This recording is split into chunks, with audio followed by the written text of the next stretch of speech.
Well, finally, welcome to everybody. And thank you for coming to AIM in June. And for anyone who doesn't know what AIM is, it's All Inclusive Ministries. And it's a gay Catholic outreach group located here in Toronto at Our Lady of Lourdes. And on the screen, people who belong to that community are Paco, Sally, Daniel, Marie-Paul, David, and me. And AIM has been in existence in one form or another continuously since the 1980s. And AIM book is one of the things we do as part of it, an outreach. Before Paco takes over, I'd like to begin with a poem by Edna St. Vincent Millay, an American writer. She wrote this poem in 1920, so it's 102 years old. And it was evocative, at least for me, with some of the writings that Paco has done. And I was also thinking, wouldn't it be fantastic 102 years from tonight if somehow, now that we're being recorded, we might be remembered and quoted by some group in the future who would be looking back at things. So for posterity, now that we have a recording, I hope that will be the case. So the title of the poem, there's the first part and the second part, is Second Fig. Safe upon the solid rock, the ugly houses stand. Come and see my shining palace built upon the sand. And now it's my distinct pleasure to turn it over to Francisco. We as human beings believing in God are coming from a weak and humble space.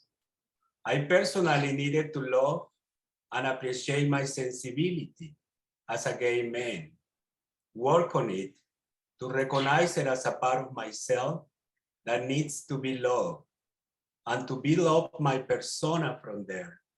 Because the best is to be honest with oneself, to go deeper in our relationship with God, whom is with us all the time. I got distracted for moments that could have been long. Regardless, I affirm that God is close to me and to everybody else, even if all look like otherwise. Love for oneself, for our neighbors, and for our community as members or allies is the key of life, as Jesus said.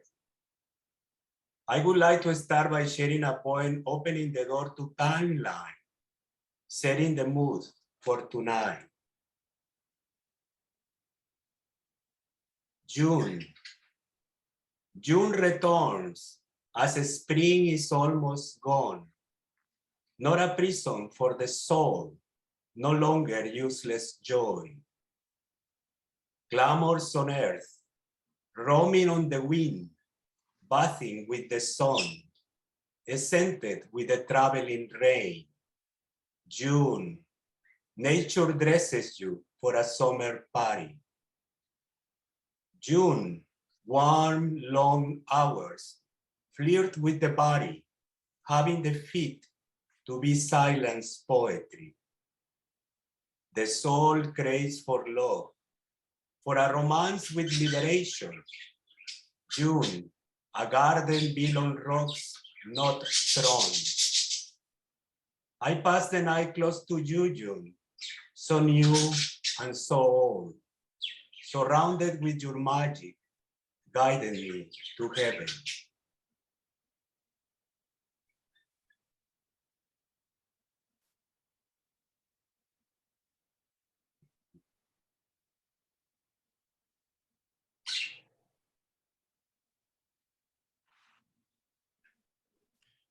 Thank you, Paco. Would you want to say a little bit about Carlos Pellicer? Yes, this poem is inspired by June Hours, a poem from Carlos Pellicer, a Mexican poet that has been my inspiration for timeline as well. This poem was so focused on nature, and he also has like homoerotic poetry, but very in the closet because he was living in the 40s, 50s, when Mexico was creating an identity out of the Mexican Revolution. So very important poet for me. And he also was creating museums, and he's famous because he did the garden for Frida Kahlo at Frida Kahlo's house. The one who designed the garden was Carlos Pellicer. So that's why I choose it as my inspiration and my role model poet. Is he read today in Mexico, or Yes, and posthumously, is he out after his death, or was he out as a gay man while he was still alive? I don't think he had the idea of a gay man, but he was more into homoerotic stuff, but not as an identity. No, I don't think he has an identity as gay as we know it now in 2022, because that identity has been built up. And by his time, it was more like a homoerotic stuff. So not as we understand it. We understand it now. So yeah. Do we want to move on, or does anyone want to say anything about the poem June, or will we go to Jasmine? How would you like to proceed?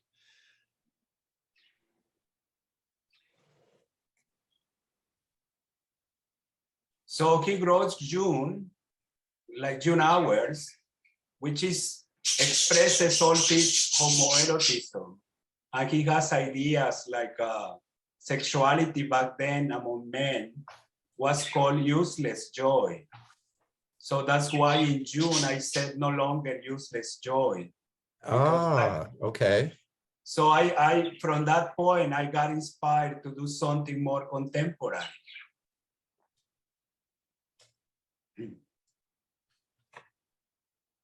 Because before people thought like gay stuff were useless job, you know, sex should be in a marriage or something.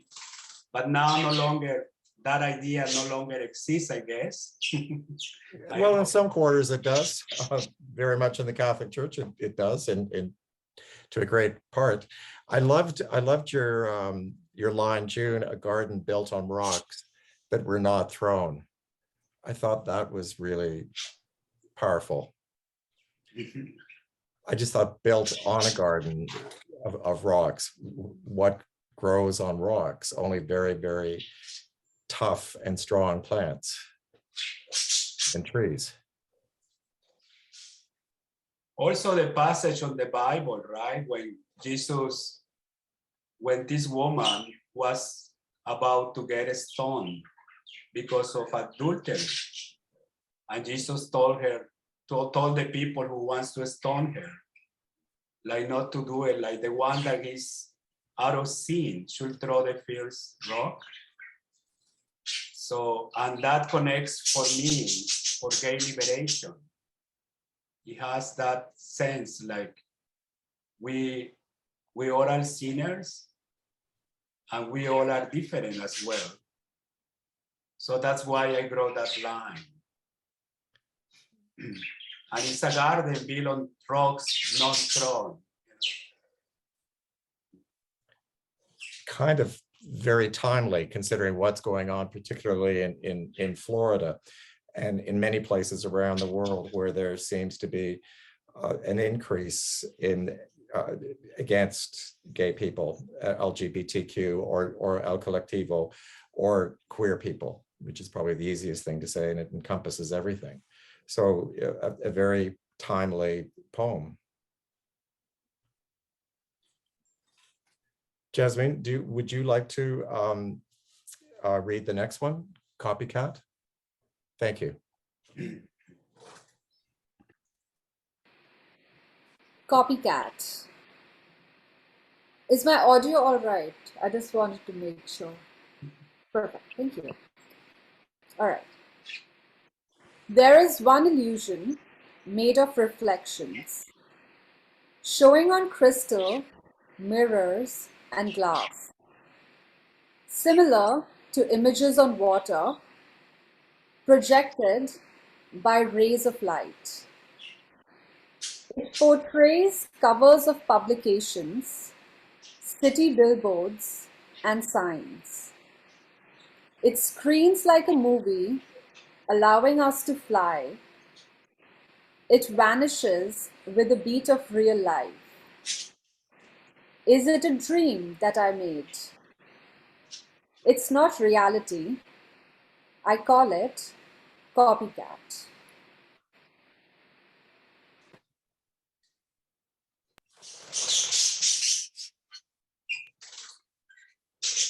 Thank you.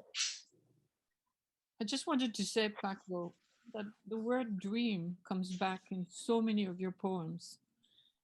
And anyway, something that really struck me amongst other things, but the word dream is here, but it is a leitmotif in quite a few of your poem. And I'd be happy, I mean, I'll be interested to hear why that is in your poetry, in your life. What do you need to supersede or do whatever via dreams to reach where you can be?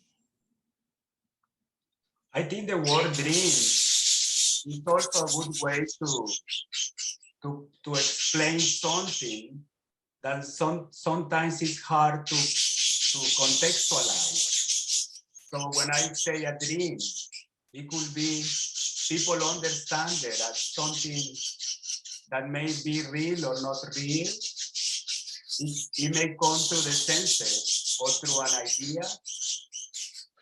And in that sense, dream is a word that I use a lot because, for example, in Copycat, I talk about an illusion, an illusion that media portrays to people's life, an illusion about how we should look, how we should live, an illusion that is as fragile as an image on water.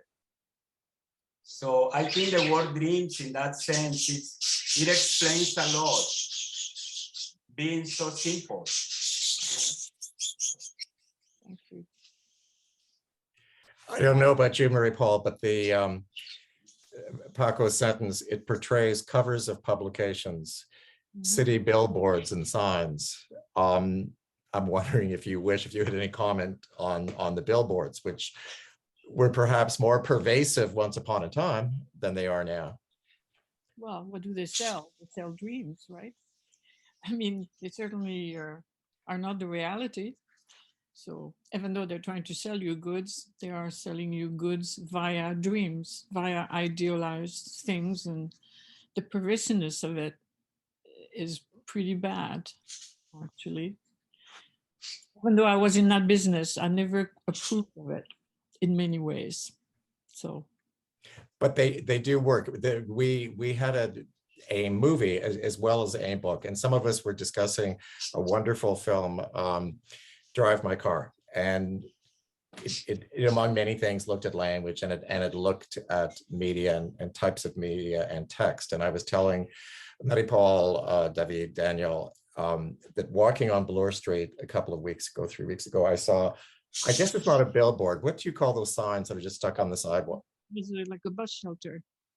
Except it wasn't. It was just one like glass thing, but it wasn't part of a bus shelter.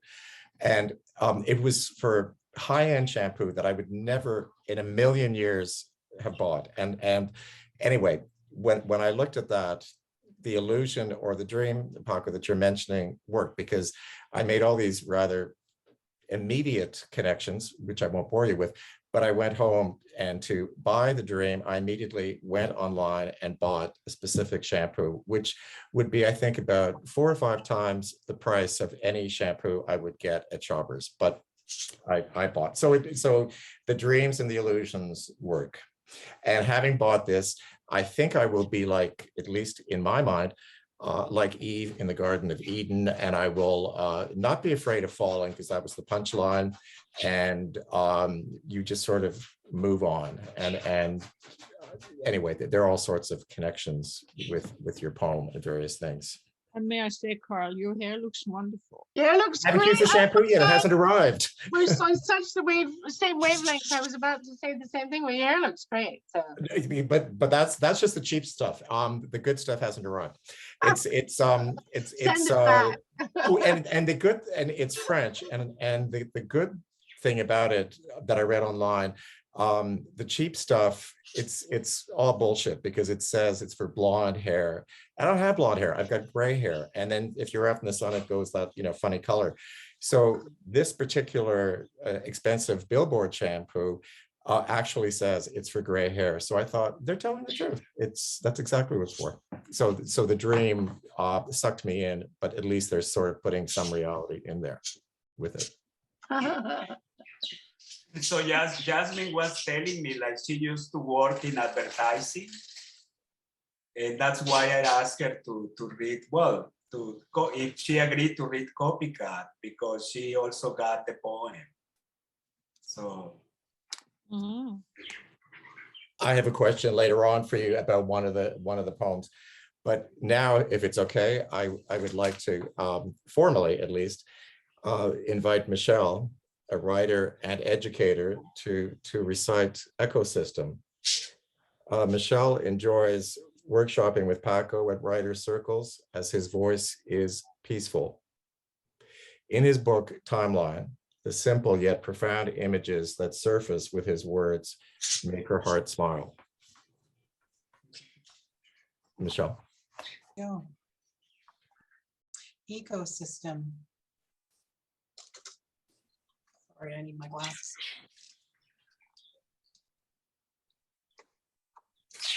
Ecosystem. The city is a machine devouring dreams to exist, making clouds to be sent around, clouds drifting, clouds occluding light. In the open air, there is not a machine. There are trees making organic spheres, condensed vapor for Earth's well-being. I sleep the night-eyed closed outside, far from the city machine, near trees, close to a swamp, rune of water and its silveriness. From the swamp, a lake goes all the way to the sea.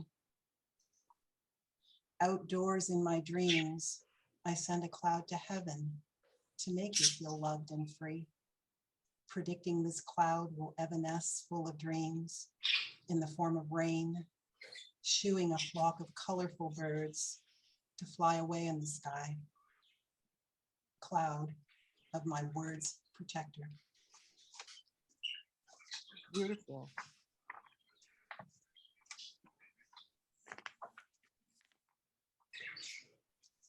Beautifully read, Michelle. It's a beautiful poem. I really loved it. It's a lovely poem. When Paco first read it before the book came out, I thought that he had written it from my vantage point, reading this poem. And then when he told me later, when he wrote it, he had me in mind. I thought we are truly all connected in some way, because just reading this poem, where I'm sitting, when I look out on green space. And right now, tonight, there are clouds above. Like it's as if this poem was, I'm blessed where I live, but it's as if this poem was written from the vantage point that I have right here. And there is a swamp just over there that I can't see because I'm so high up, but I know the green space. So it was like Paco was connected to me in some way. So. Are you in the city, Michelle? I am. I'm in the east end of the city. Yes. So that's amazing that you can see all these things in the city like a swamp, even though you're high up, it doesn't matter, it's still there. Yes, I live on the edge of a park, basically. Yeah. So it's yeah, I'm very fortunate that there's parkland right, literally right there. So anyway, it's beautiful.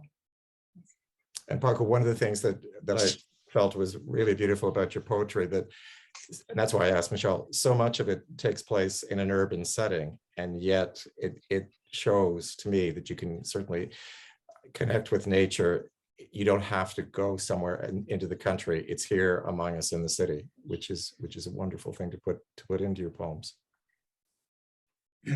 Yes, I think Toronto has beautiful parks and roof gardens, ravines to keep us close to nature. You know? And the city is like that. And I'm very happy, like whoever is planning the city growing is considering those green spaces, because it's lovely to live like that. It's a privilege.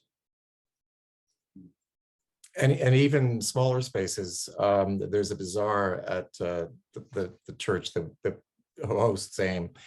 And yesterday, actually, Marie Paul and I were remarking, smack right in the city near St. Jamestown, bordered by Rosedale to the north, there's a wonderful community garden around the church that people look after and plant.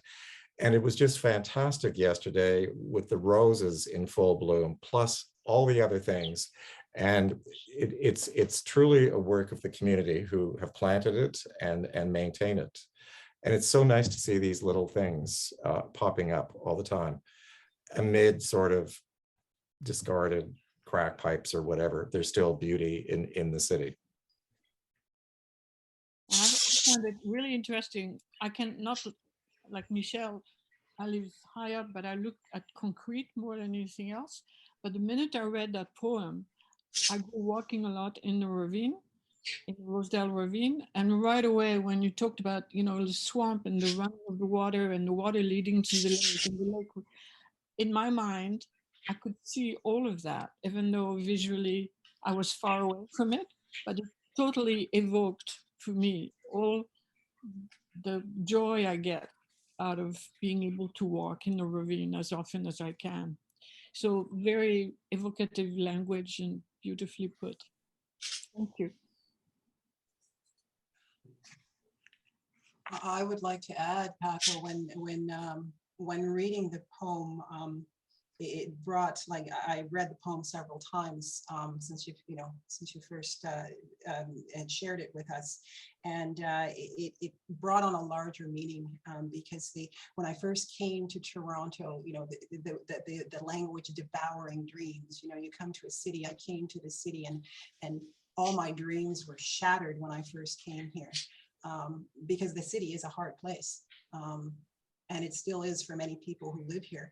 But your poem brings much hope in it, in that if you look to nature, there is a cyclical effect. There is a cyclical,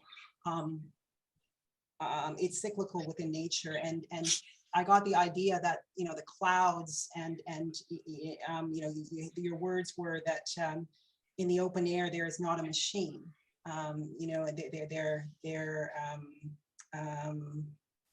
it's as if you surrender something and your dreams begin again. I got this resurrection idea from this poem, so it gives me hope that I can resurrect my dreams that were shattered long ago, but they still come up every now and then, and yes, I still can, you know, try to work towards them. So I feel it's a very hopeful poem. Thank you.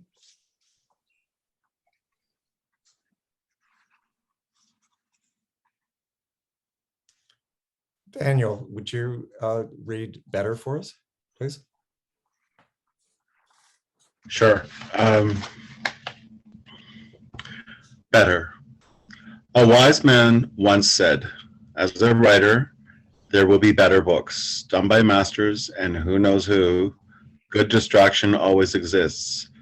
Getting to know your own voice is the trick. I love your poems, Paco. But for me, poetry, when it's simple, when it's not wordy, it just gets me. This one, I just thought, I think it speaks of society. I think it speaks of arts. I think it just speaks in general. For those, for people who find their own voice, I think that's the trick to life. I think you develop your own voice. You find your own voice. Well, so long as the voice doesn't, tell you to do like horrible things. I think if the voice is there and you develop it, you find it, you refine it. I think it has nothing to do with money. It has nothing to do with that, but to find one's happiness, I think there is a voice, and to follow one's voice is the most important thing. And I just finished reading Margaret Atwood's latest book, and she doesn't actually, interestingly, she doesn't talk about herself that much. But the stressing of finding one's voice and following it and doing what feels right, I think that is the most important thing. So when you hear, and the voice you hear, I guess they are, famous people or whatever, but eventually their advice, find your own voice. And I thought it was wonderful. I think you captured it beautifully, and it was so clear. I actually just stopped. There are about 5 or 6 poems in your book where I just thought, wow, it's fantastic. And this is one of them. And I think if you're talking about music or something like that, there's the same piece. People record it in different ways, and they're asked, why are you recording that? It's been done before. But then ultimately they have their own voice. They have their own. And so thank you for writing that. It resonated. Yes, can I say something? Sure. So when I bought this book, I walked over to the Glad Day bookstore and I bought the book, and then I decided that I just sat there. I decided to sit in the coffee shop because I'm at Lady of Lourdes food bank, and so I had walked over afterwards to the bookstore from Our Lady of Lourdes, and bought this book. And I decided to sit and have a coffee in the bookshop and read your book. And I have to confess, I didn't read them all in depth, but I was looking through all of them, but it takes time to read poetry and absorb it. It's not like whipping through a novel or something. So I was sitting there having coffee, by the way, they make the most delicious coffee in the world in that bookstore. And not a big coffee fan, but this one really hit the spot. Anyway, and this better really jumped out at me. Getting to know your own voice, and the line, getting to know your own voice is the trick. And it was so insightful and so simple, and it's so difficult for so many people. It's so difficult. And I mean, I'm obviously quite a bit older, but it took me a long time to get to know my own voice. And I made a lot of mistakes along the way, getting to know my own voice. And I think honestly, quite frankly, now, even though I still stammer, ad lib, can't always find the vocabulary in, French or English, I'm getting better at knowing my own voice. That is such an insightful line. Getting to know your own voice is the trick. Good distractions always exist. And getting to know your own voice, and good distractions always exist and always are there, willing to distract you from your own voice, which is it's such, I don't know what the word is, but it's such, when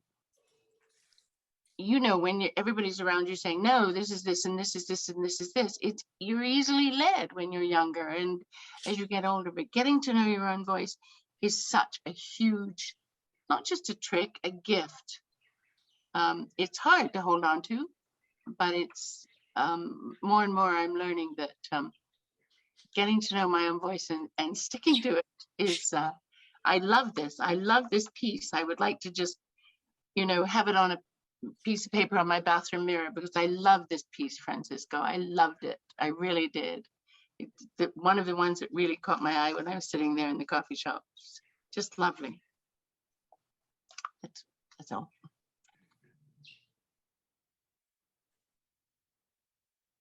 Anybody else is going to read some?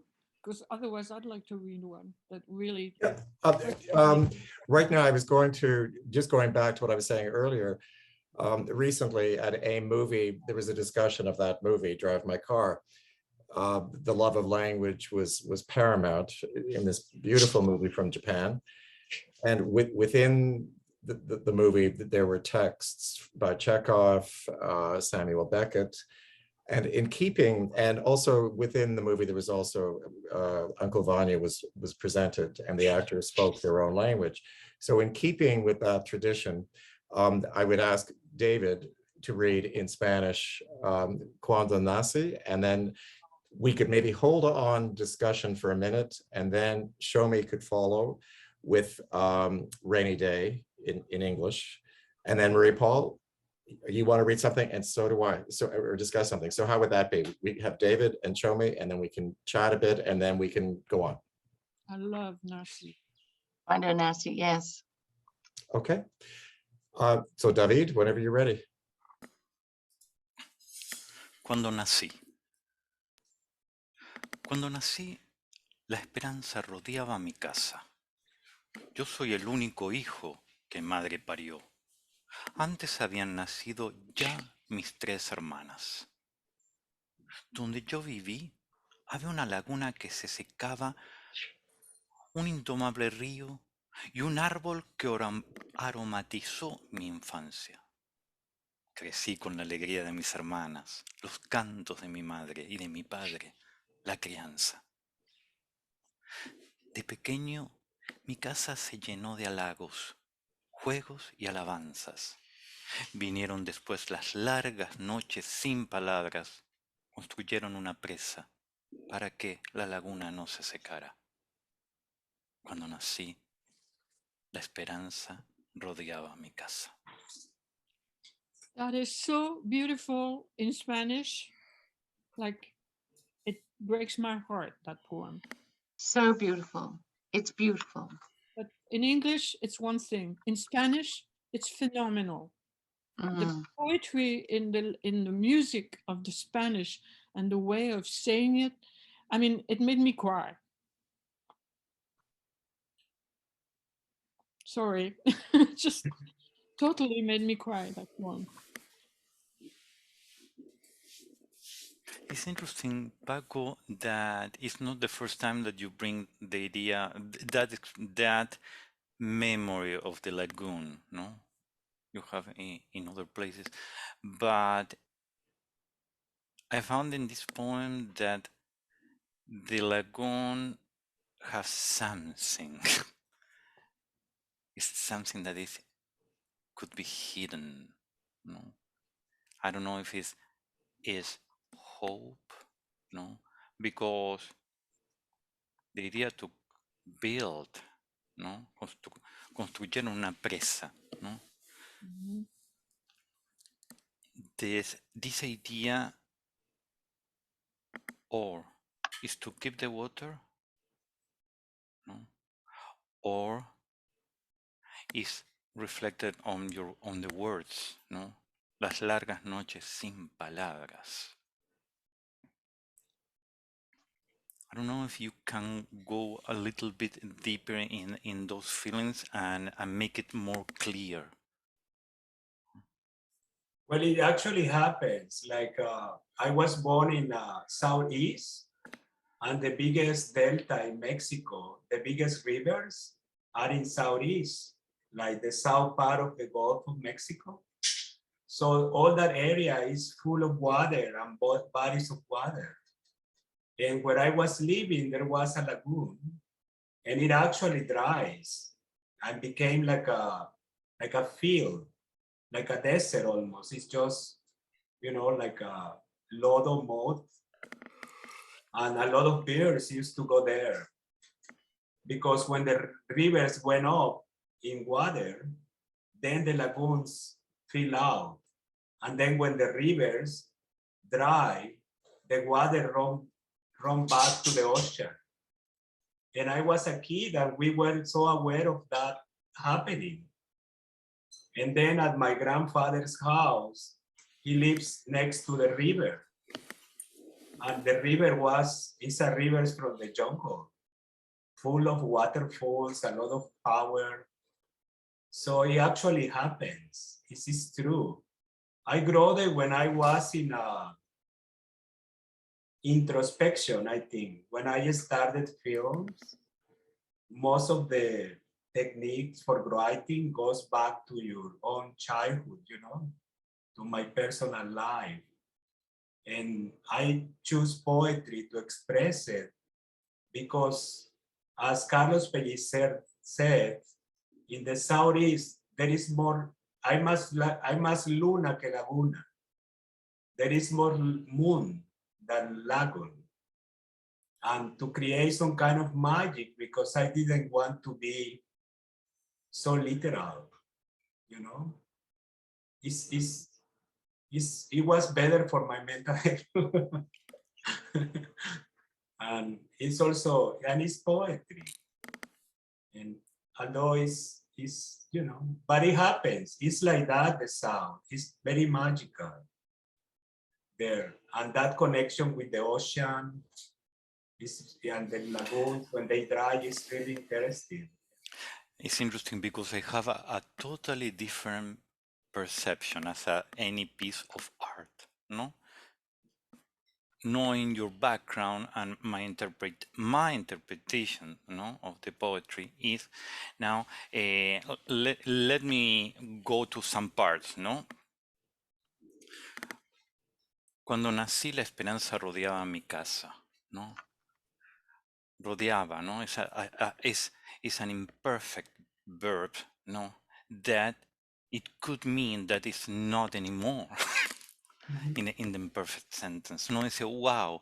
Then you have a hope before and now.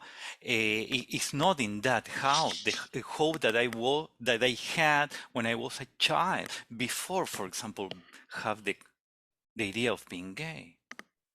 No, and on top, I am soy el único hijo que madre parió, because for Spanish speakers, we know that you turn the words. You were playing with the words, no? Because that in the expression is, and it's a bad expression in Spanish, in the context, at least in Argentina, no? La madre que te parió.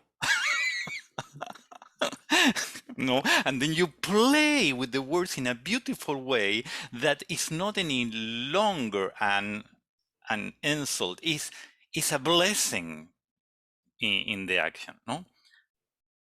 Antes habían nacido ya mis 3 hermanas. Then, donde yo viví había una laguna que se secaba, un indomable río y un árbol que aromatizó mi infancia. In that context, then I learned, oh, then the hope was something that was coming and back and coming and back in the cycles, no? Like the timeline of your poetry. Crecí con la alegría de mis hermanas, los cantos de mi madre y mi padre. De pequeño mi casa se llenó de halagos, juegos y alabanzas. Means, no? Halagos, difficult word to translate. I don't know what's the word that you use in English for halagos. Which one, Michelle? Praisers, when somebody praise you. Exactly. Flattery. Flattery. Flattery.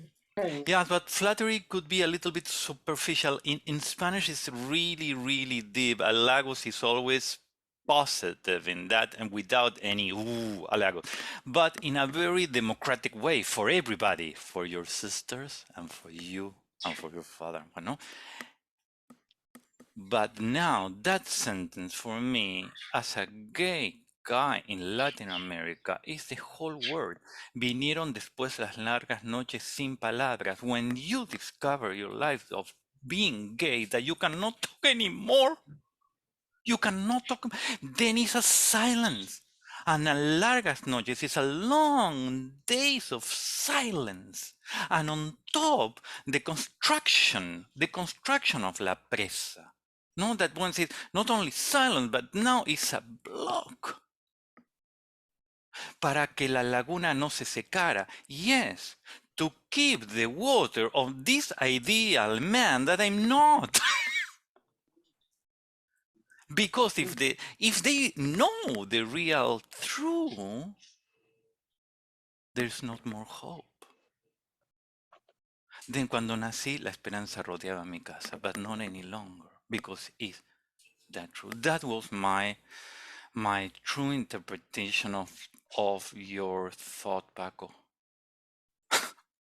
because I can relate easily in the experience of that. No, not in poetry because it's not my field. That is my devolution, Paco. Mm. Thank you, David. Yeah, like I will suggest like it's important to put some magic in moments of like I think it's an amazing approach to writing. It's really lovely and it's people can identify with that like a bit better. And there is no need to explain nothing else. It's very meaningful. I think that's the word, meaningful. And that's what matters, I think. But everything is in that poem, I think is very close to reality, actually. There was a lagoon, there was a river. We talked for hours. We didn't talk for hours in home. It was part of my education. I am the youngest of four, and I am the only man. And it's really true in that sense too. Paco, do you write a lot in Spanish as well? Do you? One of the question I had is you decided to write your book in English, which I presume is a way to fully identify with the country that is now yours and to reflect on it in that sense.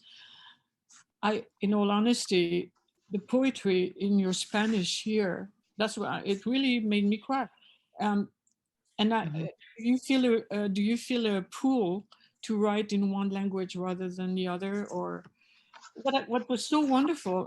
David's analysis comes very close to mine, but what really blew me away is that in very few little short sentences, you had the whole picture of a life, of the family, of where you were, or what it meant to you, and of your hopes, which are no longer in front of you, I guess.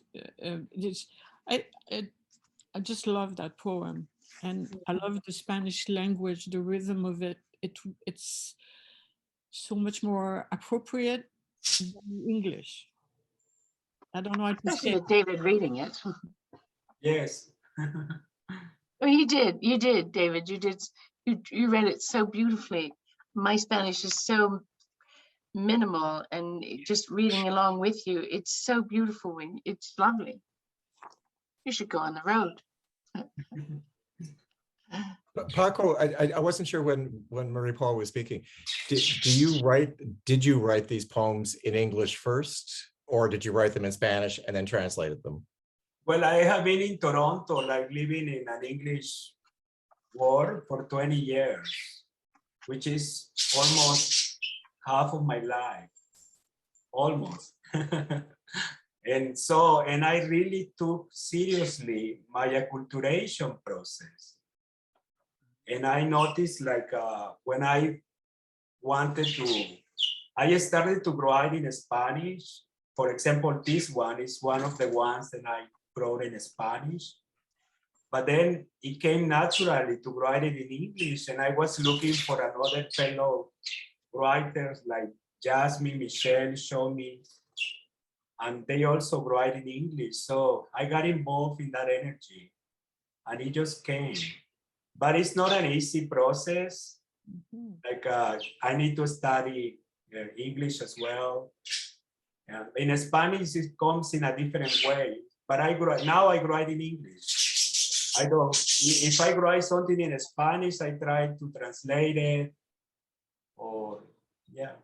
I have some stuff in Spanish. And then my friends who likes poetry and writing, most of them speak English. So that's why I decided to make a book in English. I guess it was the word, and I'm not even going to attempt the Spanish, but flattery. Because when I read that, I thought, I wondered what you were trying to convey, because flattery can have, or perhaps usually has, a negative connotation in English. but then it still was okay in the poem because it made you think what exactly the author, you, might be trying to say. Yeah, I was thinking between that one and praising, but Maybe it can't be translated. I don't know. I consulted with one writer who helped me with the editing, and flattering was most appropriate because flattering, all the praisings and all of that, at the end of the day, are not really that useful. You know, so flattery was the word we choose. It's beautiful. Yeah, yeah. Show me, or whenever you're ready.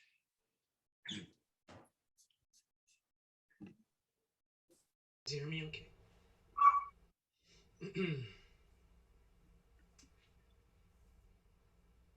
Rainy day.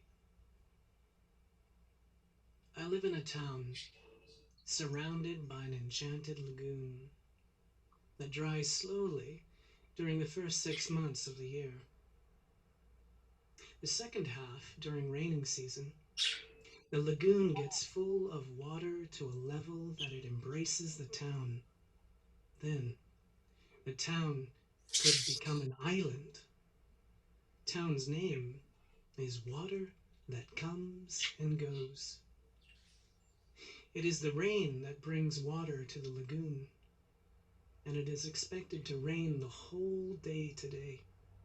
Non-stop rain. It feels fresher, a bit humid, I would say. It smells as wet earth.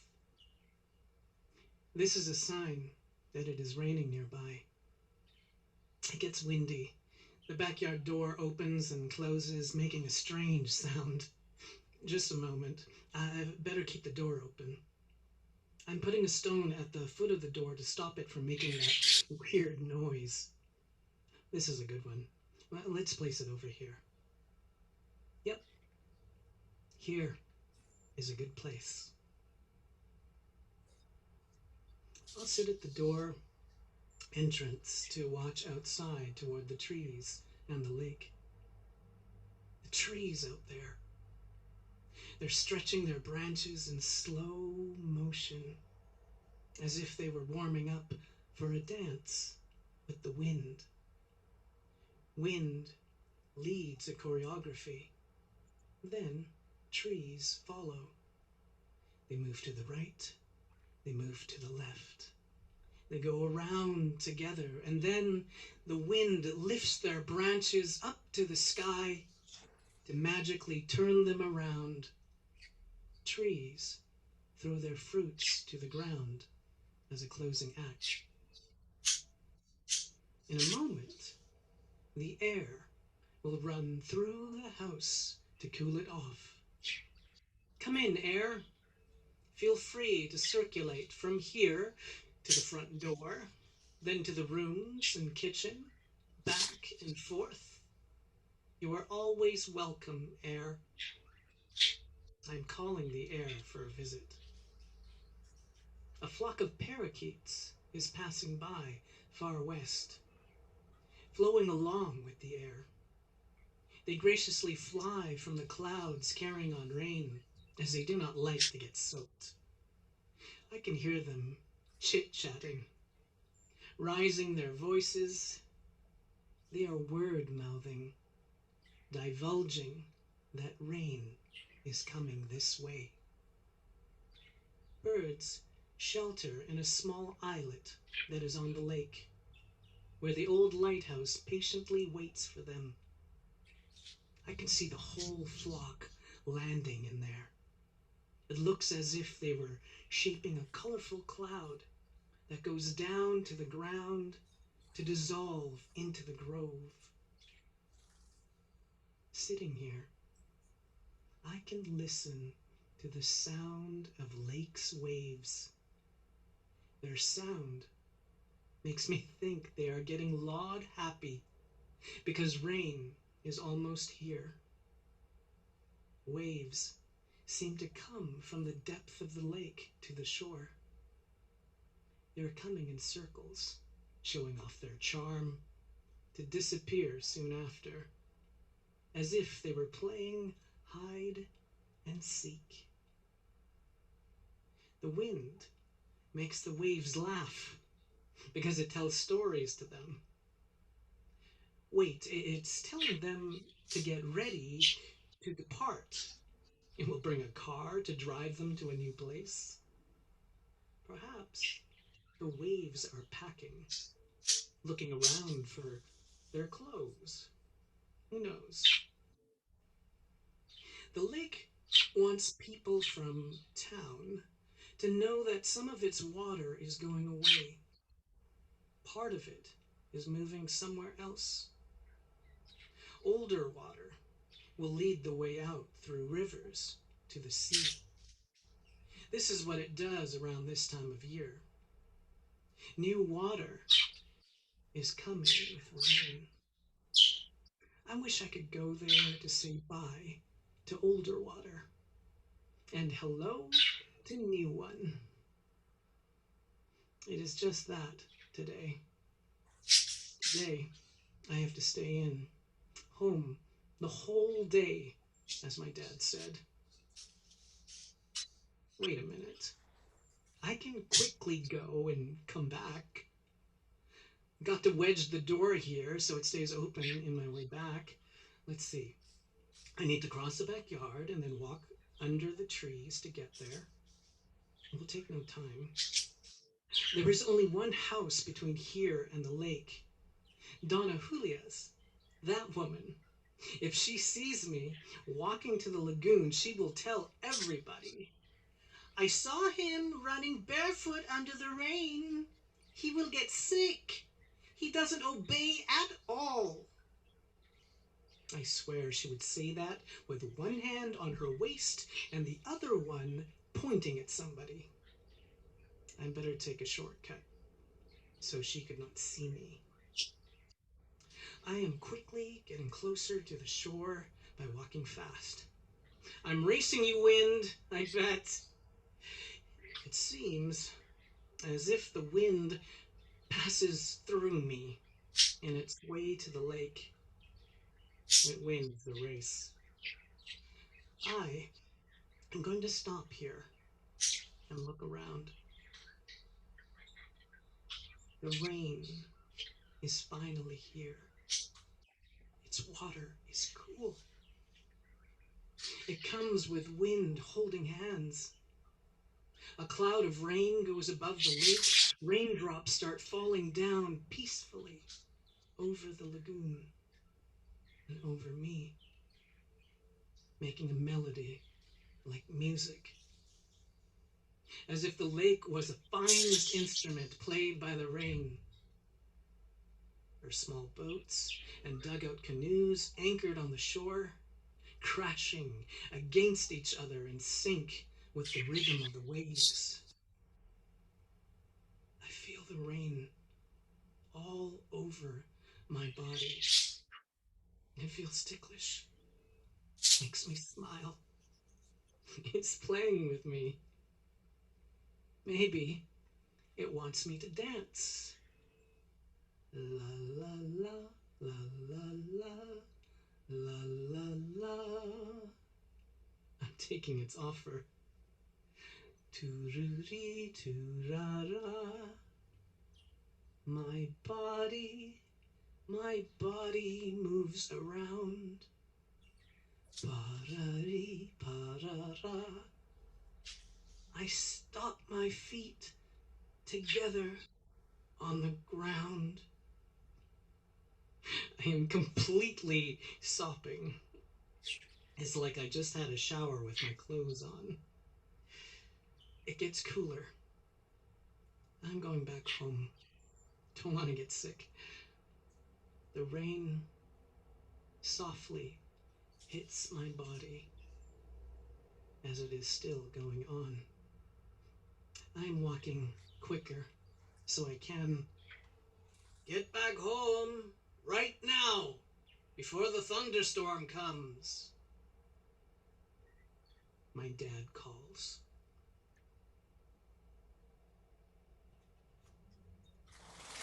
beautiful and beautifully read. Beautifully read. Sorry, really, really lovely. Lovely.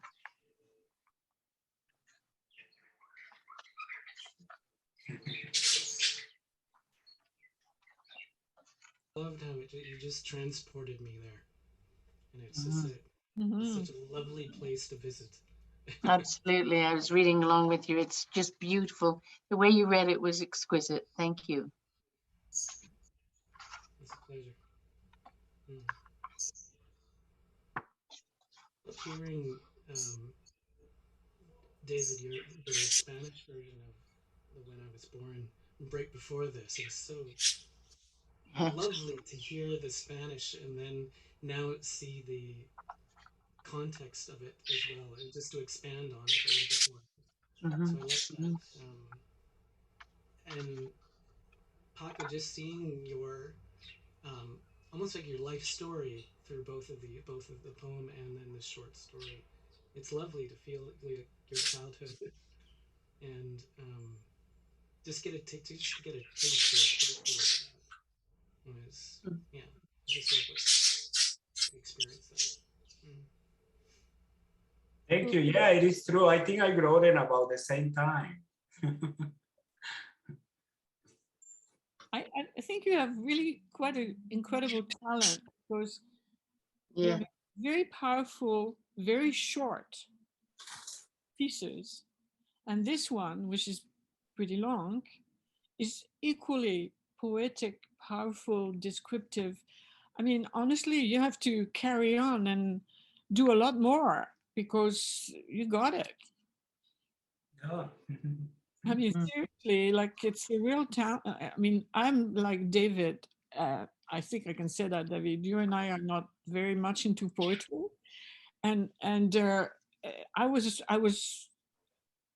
um, I wasn't as enthusiastic about reading books of poems as I'm reading books, and you blew me away. You really did. So thank you.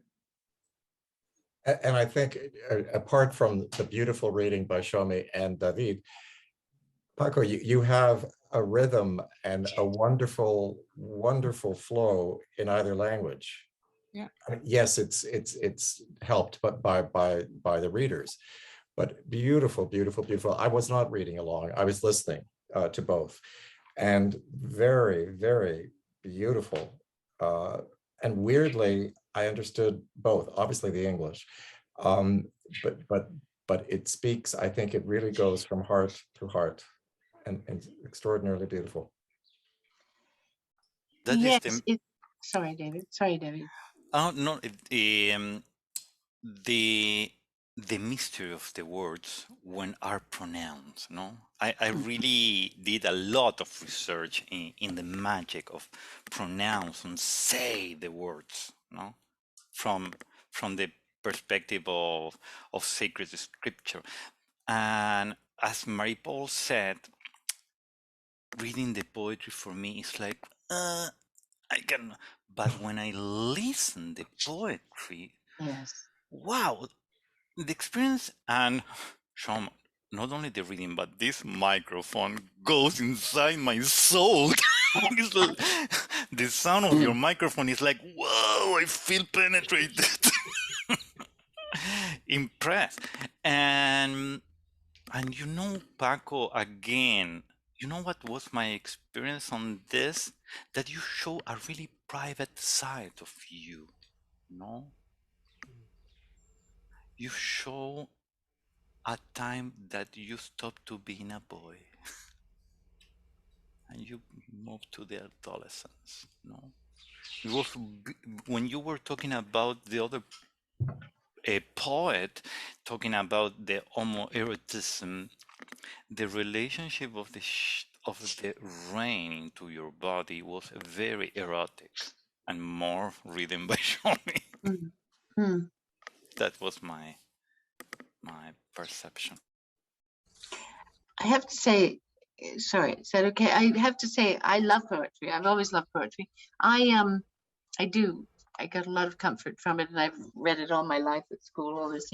But I like to read along when someone else is reading because it's going in through my ears and through my eyes too. And listening to your Spanish, David, was so exquisite because obviously my Spanish is, well, it's Main Street Spanish, it's borderline, but it was lovely to read along with all of you. This is an exquisite little book. It's really exquisite. And talking about it, I love this part. I love the feedback from the varied points of view and the various feelings about poetry and knowing Francisco and all these things. I love it. I love the opening up that you did in this book. And I know, because I know you personally, how much you put into this. But my impression is that you succeeded. This is an exquisite little book. I value it. I'll be going back to it again and again, and listening to it and listening to the input and the participation of everybody here has added to the dimension of the whole thing. I love this. I love this.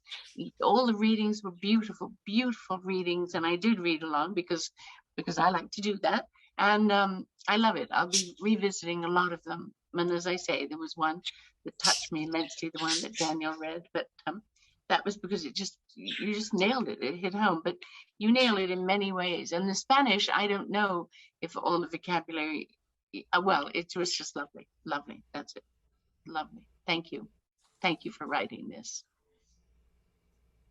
Very cool.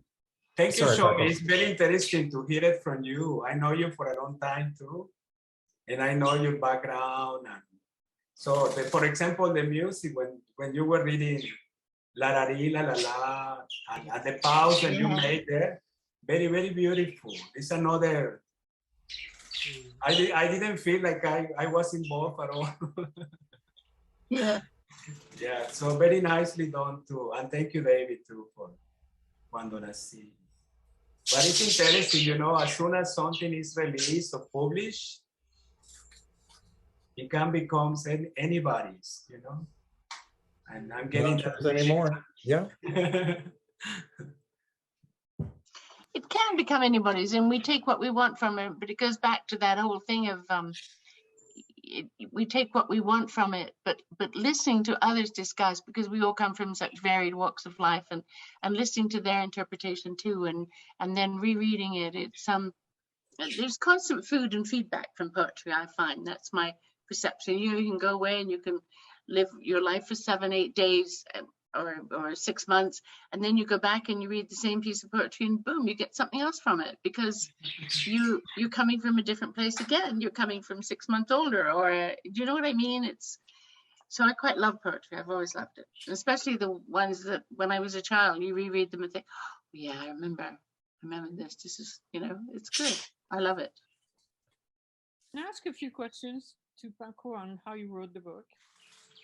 If you're prepared for that. Is that okay? Or do you want to do your reading first, Carl? Oh, no, mine had a question. You go ahead. Read or ask Pablo. I had a whole bunch of things underlined in the preface. So, so I have a couple of questions for you.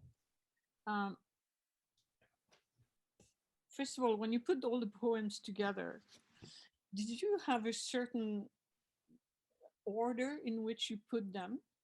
Because you start with your arrival there, which again, as an immigrant too, I just remember when the first time you arrive above the country and all that, and you beautifully put it. I mean, you don't know, you're coming into terra incognita, and all of a sudden. So anyway, you started there, and then you finish with something very personal in Spanish. So I wanted to know what the evolution of that was. And then there is I loved your sentence there. The questions were, how could I embrace this energy? Should I share it with somebody else? I think that's an essential question there. And if so, is it through sex or companionship? I just thought that was so interesting. So these are all my remarks. You can answer all of them at once, okay? This energy is existential for some of us because it makes us set rules, look for it, search for it, etc. I thought that was really beautifully put, and we don't do enough of that searching. So that really talked to me.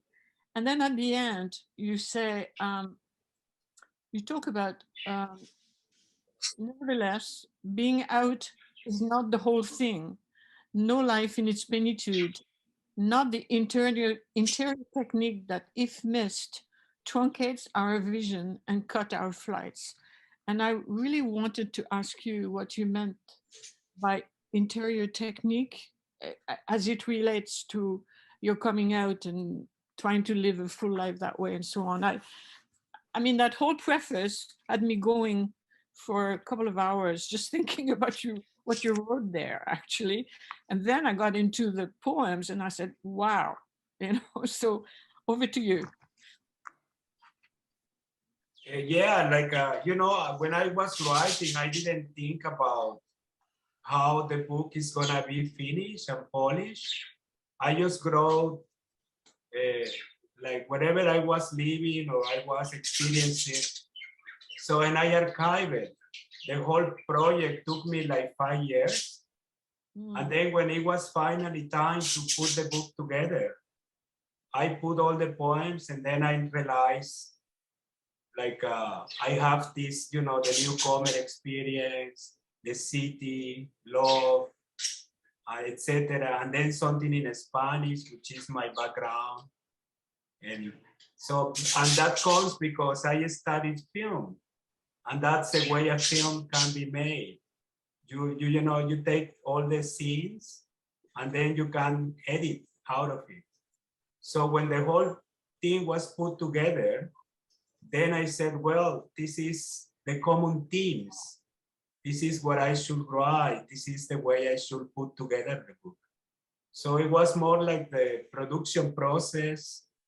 And my thinking was very much into it, portraying this book as part of the Mexican community because I'm Mexican. And also in Toronto, there is this identity, that the Latino identity. And I am not the only one who has that experience of moving into a new sphere, coming from Latin America, right? And then I noticed like people from other countries like Asia or Europe also have that process. And then I noticed like Canada is based on immigrants. So I was thinking maybe this is just an acculturation process. Then I was able to express and I was living it. But yeah, like I wrote it the way I felt it in that time. And then I took some time. I joined the poetry group, the Renaissance Revivals with Norman Allen, and then the Writers Circle with Shomi and Jasmine and Michelle. And then I put together the book. But it took me 4 years to do that process. And another thing for the preface is like I thought it was better to express it if I explained this identity as an energy that we all have, and we all experience it in a different ways. So being gay doesn't just mean to march in pride, There is more than that. There is a religiosity as a human beings. That's what I mean by the interior technique. Like if we don't have a core, Okay. it's very easy to get lost in this all new sphere with different way of thinking. So that's what I meant. And yeah. Thank you. Paco, extremely important in our context as in AIM, in all-inclusive ministry, because one of our challenges is to discover our call by God. No? And then that is a really mystery when the official church is saying something and we know that we were calling for this. No? And And that is why it's important the community, because we're not alone. We know that others were called by God in the same way. Then if there is no something wrong, there is extremely You know, important. Thank you, Paco.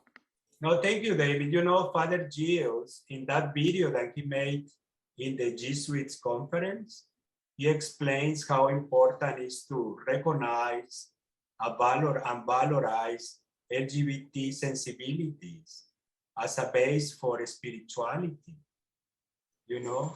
And history tell us like LGBT sensibilities were not appreciated in the past, not too long ago.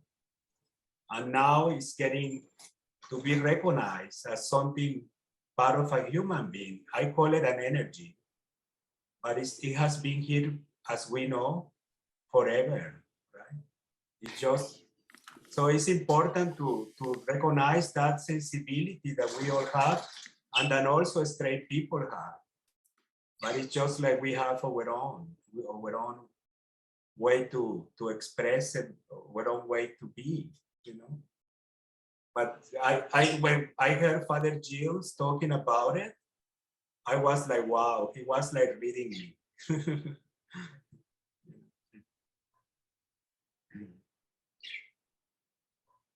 And for people who are on the screen who don't obviously know who Father Gilles was, is he's a Jesuit living in Montreal right now, and he's involved with AIM. But one of the things that he was saying also, for example, about AIM is a place that encourages, allows people to flourish.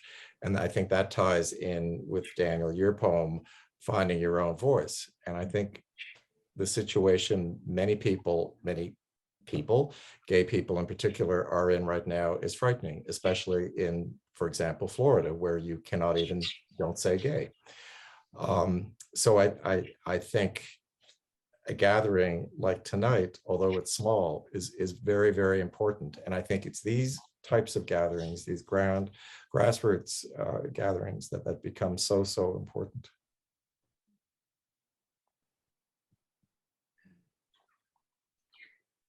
I was going to, I mean, jump in, Marie Paul, but I was going to ask you, Paco, about, it had to do with, actually, it reminded me of yesterday when we were in that coffee shop, and the poem that I think has confused me the most in a good way, and has caused me to just wonder, and then I have no idea what it's about.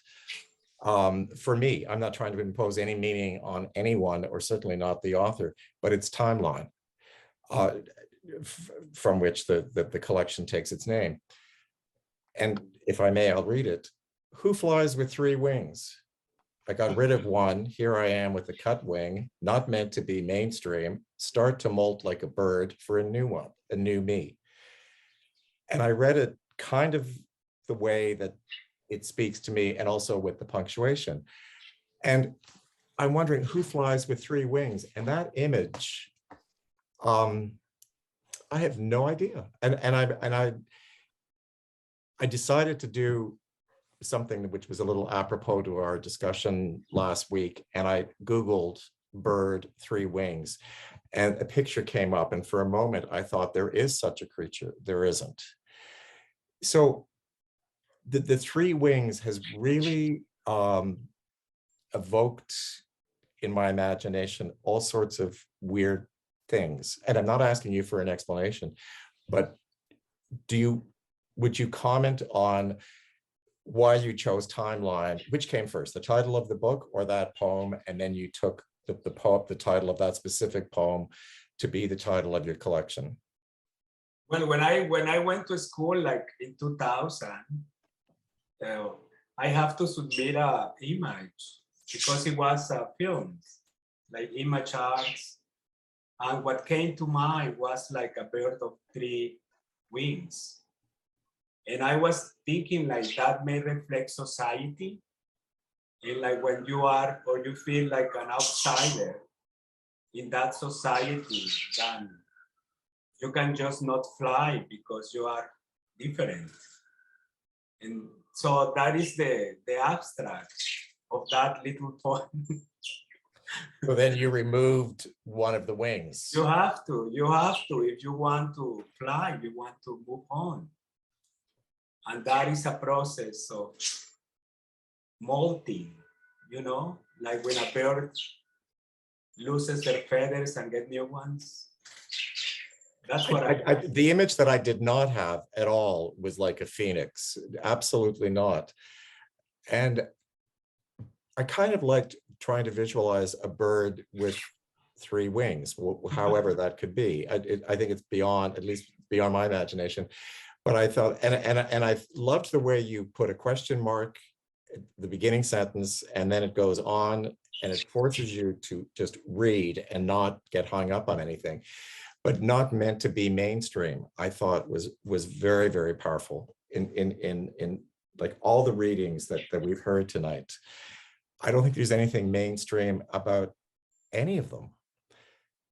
And I think there's a huge discussion going now, especially with Pride, the Pride Parade next week. And so many people, queer people, not going because it's become too mainstream, too corporate. So in that very, very short poem, so many images leap out. I just think it is that, and the 3 nocturnes are I think my favorite in the book. Oh. Thank you, Carla. One of the critiques that I got from the book is like, it's too much about me. Like Paco Corroy, a book of poetry. And then when I was born. So I'm very grateful that you offered me to present it here within this context of LGBT Catholic, because I actually did it because of God. I really felt like he has been my company, who has been with me all the time. And I feel it. And that is my belief. And that is what I really have cultivated. So solitude that I also experienced wasn't that strong because of God. It has not been easy. Sometimes I fight and I got, time apart, different ideas. But at the end of the day, I knew like he has been really with me. So for me, it was very important when you offered me to present the book here, to clean that, because it's because of God, and I was able to move on and to, be able to analyze my acculturation to Canada, to write about it, to separate myself from that period of time. Otherwise, I wouldn't be able to. So thank you, guys. It's important to to that part in better to know your own voice. It's so your own voice should ignore that voice who's telling you that it's too much about you. We can't get enough of these, so just ignore it. We like your voice. Bravo. Yes. And anyway, every poet that I've read about, I may not have read their poems, but I've read about them. It's all about them. I mean, Yes. Well. But I think it goes from the particular, which obviously you wrote it, to the general and the universal. And I think show me reading and squeaking doors and door stops and water and sounds and smells and rhythms. It goes to everybody. It appeals to everybody. I'm with Daniel on that one. Just ignore that criticism. Just ignore. Okay. To go to the particular, I mean, one poem that really touched me is the one When Being Aware of Death. And that's because it's all about me, because of what my family went through and what I went through. And so, this is where good books or good poetry, I'm going to start reading more poetry, I think, after your book, it has to touch us. I mean, once the words are out there, as somebody else said earlier, you just pick it up and you make it your own and you interpret it the way it works for you. And this one really worked for me, for me, you know, when being aware of death become wiser with decision making and happier with simple things in life, like a walk in the park or watching the sunset or rise. How simple is that? But how seldom we actually stop to think about it and put it into practice. And after the death of my son and my thing with cancer and all that, I have made it a point since to really try to be that way. Yes, seize the moment. Absolutely. Easy, but so you just encapsulated it all in this poem. I don't know what it meant for you, but I can assure you it meant a lot to me. So that's really what Carl was saying, from the general to the particular, and it's universal, or from the particular to the general. I don't know which one it goes. Anyway, the other thing that I found pervasive in your book, I'm sorry to say this, but there's a great sense of loneliness and sadness. Am I wrong? I hope I am. But for me, when I read your book, I have several of them, like the three nocturnes, for example. I have scribbles on them saying, so sad, and no, like, it's so touching. It's so, like, Paco, we were here. Where were we to help you through all this? Like, it's great loneliness shines through this when I read it. And I hope that's not true and you're happier than what it feels like. Oh, it's true, but loneliness is, we shouldn't be afraid of that, you know? Like, I believe so. It's part of life. Like, I finished a relationship. I was 8 years in a relationship and I was thinking about going back. I moved from one job to another one. I don't know, I felt like I have those moments of solitude. But thanks God, I'm still here, you know, like, it reminds me of the poem Cooling, you know, like the one that I would, if like, you know, like there is patience, there is perseverance, there is things that help us. But it's true, it feels, it happens. I cannot deny it. I can just embrace it and move, like, existentialism, I think. It's part of life. It's a lot of courage. Yeah, I think so. Yeah, it does.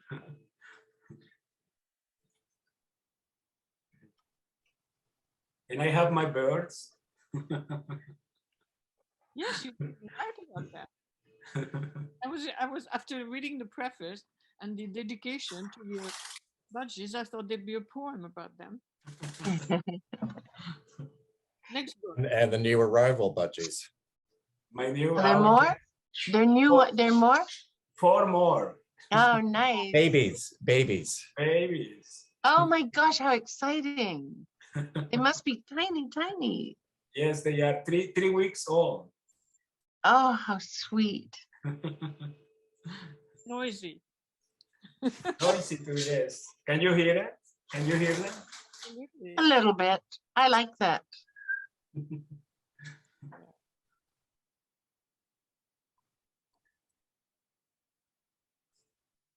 Well, this was lovely.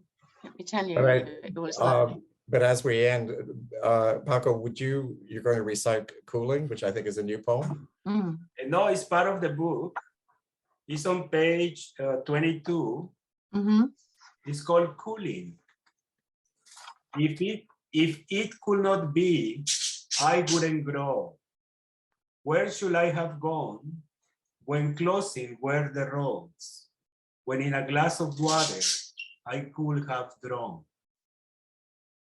Waiting patiently day and night, door locked, until I find again my path, until calm comes. If it couldn't be, I wouldn't grow.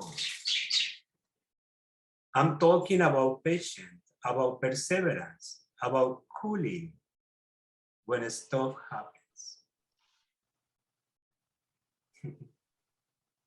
Great. I mean, Lovely. it's very brave. Very brave. I just hope you know that when you sometime feel that you can also be cool with other people, and we're here for you.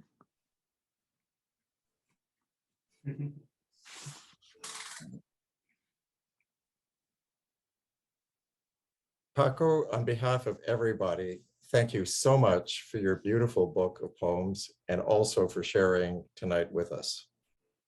Really, really appreciate it. Really, bravo. Thank you. Thank you, all of you, for reciting and sharing it with me too. So thank you.